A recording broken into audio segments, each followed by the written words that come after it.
How is FGM performed? When we think about female genital mutilation, or FGM, it's important to understand how this practice is carried out, especially in the context of Africa and women's historical narratives. FGM is a traditional practice that involves altering or removing parts of the female genitalia for non-medical reasons. This procedure is often performed on young girls, sometimes as early as infancy or before they reach puberty. FGM is categorized into four main types, each with its own method of cutting or alteration. The first type is known as clitoridectomy.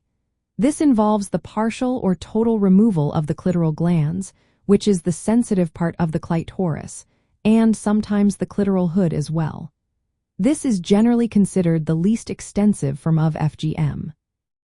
The second type is called excision.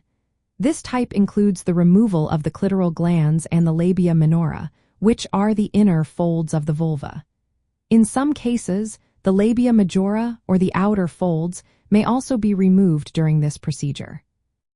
The third type is infibulation, which is the most severe form of FGM. This involves removing part or all of the external genitalia, including the clitoris and both sets of labia. After this, the vaginal opening is narrowed by stitching or repositioning the remaining tissue. This creates a seal, leaving only a small opening for urine and menstrual flow.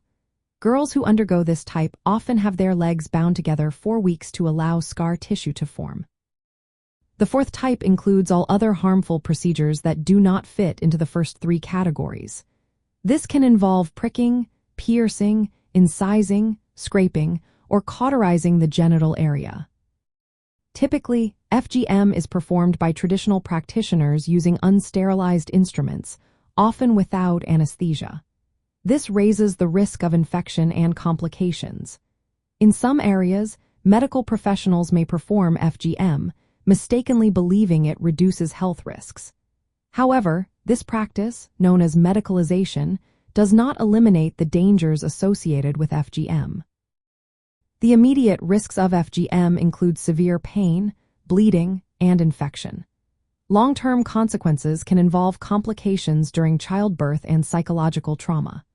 From a cultural perspective, FGM is often seen as a rite of passage and a way to maintain social cohesion within certain communities. It is linked to beliefs about purity, marriageability, and femininity. In recent years, there has been a growing awareness of the health risks and human rights issues surrounding FGM. Advocacy efforts are encouraging communities to reconsider this practice while respecting cultural values. Alternative rites of passage that honor heritage without causing harm are being promoted, aiming to create a safer future for women and girls.